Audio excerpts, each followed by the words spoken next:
இன்றைக்கி வந்து நம்ம பார்க்க போகிற டாபிக் வந்து யூரினரி ட்ராக்ட் இன்ஃபெக்ஷன். ஏன்னா சர்க்கரை உள்ளவங்க நிறைய பேர்த்துக்கு வந்து இந்த யூரினரி ட்ராக்ட் இன்ஃபெக்ஷன் அப்படிங்கிறது ரொம்ப காமனாக வந்துகிட்டு இருக்கு. அது இல்லாத இருக்கிறவங்களுக்கும் இந்த பிரச்சனை இருக்குது. ஸோ அதை பற்றின ஒரு புரிதல் எதனால் வருது, இது எப்படி தவிர்க்கலாம் அப்படிங்கிறது தான் இன்றைக்கி டாப்பிக்கில். பொதுவாக வந்து யூரினரி ட்ராக்ட் இன்ஃபெக்ஷன் அப்படின்னா ரெண்டு விதமாக பிரிக்கலாம். இப்போ வந்து இந்த படத்தில் காட்டுற மாதிரி கிட்னி அப்படிங்கிறது நமக்கு வந்து யூரினை வந்து உற்பத்தி பண்ணுற இடம். நம்ம பிளட்லேருந்து கழிவுகள் எடுத்து யூரினை உற்பத்தி பண்ணுற இடம்.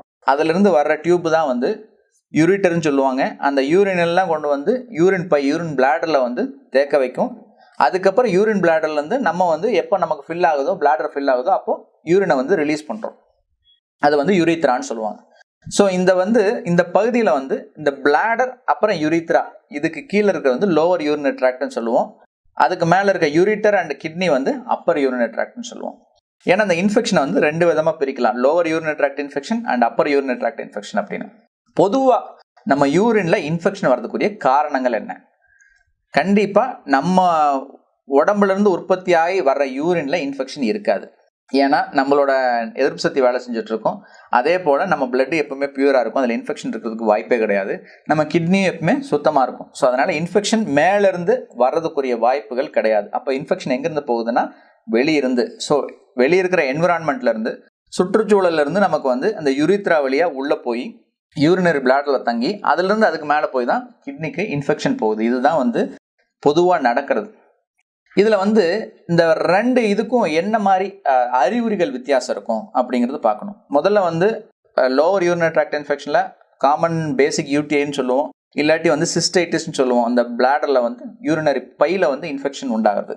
இதுக்குரிய அறிகுறிகள் பார்த்தீங்க அப்படின்னா நமக்கு வந்து யூரின் கடுகடுத்து போகிறது, இல்லை அடி வயிற்றுல வலி உண்டாகிறது, லேசான காய்ச்சல் உண்டாகிறது, நம்ம யூரின் போகும்போது கொஞ்சம் வந்து மஞ்சளாக இல்லை ரொம்ப கலராக பஸ்ஸோட போகிற மாதிரி இருக்கலாம், இல்லை சில நேரங்களில் பிளட்டு போகிற மாதிரி இருக்கலாம், யூரினில் கொஞ்சம் சிவப்பாக போகிற மாதிரி இருக்கலாம்.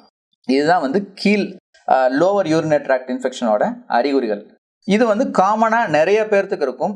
இதில் வந்து சர்க்கரை இருக்கிறவங்க இல்லாதவங்க எல்லாத்துக்குமே இந்த யூரினரி ட்ராக்ட் இன்ஃபெக்ஷன் வரதுக்குரிய வாய்ப்புகள் கண்டிப்பாக அதிகம். இதே மேலே யூரினரி ட்ராக்ட் இன்ஃபெக்ஷன் வந்து யூரிட்டர்ஸ் அந்த கிட்னிலேருந்து வர பைப்லையோ இல்லை வந்து கிட்னிலேருந்து அந்த பைப்பில் இருக்கிறத விட அந்த கிட்னியில் இன்ஃபெக்ஷன் இருக்கிறதுக்குரிய வாய்ப்புகள் அதிகம். இதுக்கு பேர் பைலோனெஃப்ரைட்டிஸ்னு சொல்லுவோம். இது வந்து சாதாரணமாக எல்லாத்துக்கும் வராது. நோய் எதிர்ப்பு தன்மை ரொம்ப குறைவாக இருக்கிறவங்க, இல்லைனா அதிகமாக சர்க்கரை வியாதி உள்ளவங்களுக்கு இந்த வியாதி வரதுக்குரிய வாய்ப்பு இருக்குது. இது வந்து மேலே இருக்கிற யூரினரி ட்ராக்ட் இன்ஃபெக்ஷனில் வந்து அதீத காய்ச்சல், நல்ல குளிர் காய்ச்சல், அதே போல் வாந்தி, லோவர் பேக் பெயின்,